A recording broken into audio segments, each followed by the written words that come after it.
6 routines du soir. 6 semaines. Une seule a vraiment changé mon sommeil. Et ce n'est pas le magnésium. Ce n'est pas la tisane. Ce n'est pas l'application de méditation à 10 € par mois. C'est la plus ennuyeuse des 6. Celle dont personne ne parle parce qu'on ne peut rien te vendre avec. On te promet le sommeil parfait avec des produits, des gadgets, des compléments. L'industrie du sommeil pèse des dizaines de milliards. Anneaux connectés, matelas intelligents, sprays d'oreiller, gummies à la mélatonine. Chaque mois, un nouvel objet promet de réparer tes nuits. Mais quand on regarde ce que la science mesure vraiment, le classement ne ressemble pas du tout à ce que les réseaux te vendent. Les choses les plus efficaces sont souvent gratuites, et les plus chères sont souvent les moins utiles. Tu t'endors avec ton téléphone à la main. Tu te réveilles 2 ou 3 fois par nuit sans savoir pourquoi. Tu testes un truc vu dans une vidéo, ça marche 3 jours par effet de nouveauté, puis plus rien. Le problème, ce n'est pas que tu n'essaies pas. C'est que tu essaies les mauvaises choses, dans le mauvais ordre, en commençant par ce qui compte le moins. Voici les 6 routines, classées de la moins efficace à la plus efficace. Avec à chaque fois ce que disent réellement les études, pas ce qu'en dit la marque qui veut te le vendre. Avant de continuer, dis-moi en commentaire quelle routine du soir tu utilises déjà. On verra ensemble où elle se classe. Avant le classement, une précision sur ce qui rend ce classement fiable. Ce classement ne sort pas d'un ressenti du matin au réveil. Le ressenti est le pire juge du sommeil, on se souvient mal de ses nuits, on surestime le temps passé éveillé, on oublie la moitié de ses micro-réveils. Chaque routine est évaluée à la lumière de ce que la recherche mesure objectivement, temps d'endormissement, fragmentation du sommeil, proportion de sommeil profond et régularité du cycle d'une nuit sur l'autre. Les positions de ce classement ne sont pas mon opinion personnelle. Elles reflètent le poids réel des preuves disponibles pour chaque méthode. Certaines reposent sur des dizaines d'études et des dizaines de milliers de participants. D'autres sur des promesses marketing et 3 témoignages. Du moins efficace au plus efficace. 3 choses que tu fais sûrement le soir pour mieux dormir. Aucune ne fonctionne vraiment. Première, la tisane. Camomille, valériane, verveine, les études existent, mais les effets mesurés sont faibles et inconstants. Ce qui aide vraiment, c'est la chaleur de la boisson et le moment calme qui l'accompagne, pas la plante en elle-même. Et il y a un piège. Boire un grand volume de liquide juste avant de dormir augmente les réveils nocturnes pour aller aux toilettes. Tu gagnes en réconfort ce que tu perds en continuité de sommeil. Deuxième, l'appli de méditation ou de son relaxant. Elle aide certaines personnes à décrocher mentalement, mais l'effet dépend énormément de l'individu. Et surtout, l'abonnement crée une dépendance à un outil externe, ton téléphone, le soir, au lit, exactement là où il ne devrait pas être.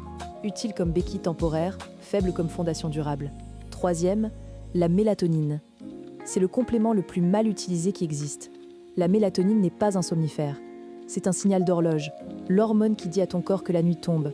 À faible dose, au bon moment, elle peut aider à décaler un cycle. Mais prise au hasard, à forte dose, tous les soirs, elle brouille le signal naturel que ton corps produit déjà. Aucune de ces 3 choses n'est inutile. Aucune n'est non plus la solution. Ce qui marche vraiment est beaucoup moins glamour. On entre dans le haut du classement. Et c'est là qu'on quitte les produits pour entrer dans la physiologie réelle du sommeil. La chose la plus efficace pour ton sommeil ne coûte rien. Et tu ne la fais probablement pas. Mais avant ça, un aparté rapide sur le magnésium. Parce qu'il mérite sa réputation, avec une nuance. Près de 60% des adultes n'en consomment pas assez. Et un essai randomisé contrôlé a montré que 28 jours de supplémentation amélioraient les symptômes d'insomnie de façon mesurable, mais modeste. Le mot important, c'est modeste. C'est un bouchon sur une fuite, utile seulement s'il y a une fuite. Ce qui bat le magnésium, c'est la température de ta chambre. Pour s'endormir, ton corps doit abaisser sa température interne d'environ 1 degré. C'est le signal physiologique qui déclenche l'endormissement, aussi important que l'obscurité. Une chambre trop chaude bloque ce processus. La recherche montre qu'une température entre 16 et 19 degrés favorise le sommeil profond, tandis que la chaleur augmente l'éveil et réduit à la fois le sommeil profond et le sommeil paradoxal, les 2 phases qui te réparent le plus. C'est pour ça qu'une douche tiède 1 à 2 heures avant le coucher fonctionne si bien. En sortant, ton corps évacue la chaleur accumulée, ta température chute, et c'est exactement le signal que ton cerveau attend pour lancer l'endormissement. C'est aussi pour ça que tu dors mal les nuits d'été. Ton corps n'arrive pas à atteindre la température dont il a besoin. Baisser ton chauffage d'1 ou 2 degrés la nuit, gratuit et plus fiable que n'importe quel complément. À quelle température dors-tu? Mets-le en commentaire. Je suis prêt à parier que la moitié d'entre vous dort dans une chambre trop chaude. Le magnésium, la température, on monte en efficacité. Mais la routine numéro 1 dépasse toutes les autres, et de loin. Et pourtant, c'est la plus simple. Une étude sur 61 000 personnes vient de montrer que cette habitude réduit la mortalité de 48%. C'est aussi la plus chiante, pas un complément, pas un gadget. Juste te coucher et te lever à peu près à la même heure, tous les jours, week-end compris. L'étude a analysé plus de 10 millions d'heures de données de sommeil. Résultat, les personnes ayant les horaires les plus réguliers avaient jusqu'à 48% de risque de mortalité en moins, toutes causes confondues, par rapport aux plus irrégulières. Et le point décisif, la régularité du sommeil prédit mieux la mortalité que la durée du sommeil elle-même. Relis cette phrase. Dormir 7 heures à des horaires anarchiques est moins bon que dormir 7 heures à heure fixe. Ton corps ne fonctionne pas avec un compteur d'heures. Il fonctionne avec une horloge interne. Cette horloge contrôle bien plus que ta fatigue. Elle synchronise ta température, ta sécrétion de cortisol le matin, ta digestion, ta vigilance, ta production de mélatonine le soir. Quand tu te couches à des heures différentes chaque nuit, tu déphases tout ce système, exactement comme un décalage horaire permanent que tu t'infliges toi-même. Dans cette étude, les personnes les plus régulières se couchaient et se levaient dans une fenêtre d'environ 1 heure chaque jour. Les moins régulières, dans une fenêtre de 3 heures. C'est ça toute la différence. Aucun complément ne reproduit cet effet. C'est le socle sur lequel tout le reste se pose. Tu as le classement complet. Voici comment transformer ça en une routine que tu peux réellement tenir. 3 règles pour transformer tes nuits. Sans gadget, sans abonnement. Règle 1, la plus puissante, un horaire de lever fixe, 7 jours sur 7, même le week-end.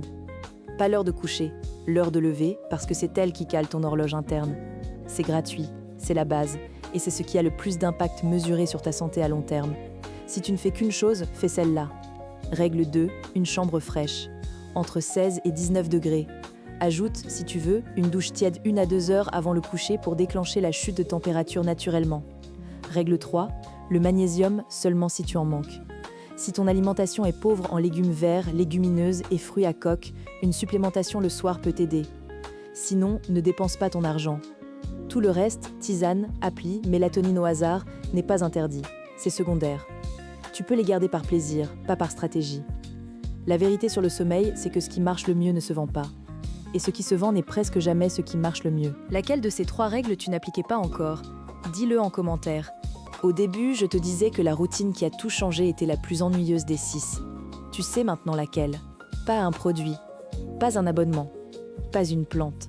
Juste un horaire stable, que ton corps attend depuis toujours. L'industrie du sommeil ne peut pas te vendre ça. C'est précisément pour ça que personne ne te le répète assez. Ce soir, ne change rien de compliqué. Choisis simplement ton heure de lever de demain et tiens-la jusqu'au week-end. Ton sommeil ne se répare pas avec ce que tu ajoutes. Il se répare avec ce que tu rends régulier.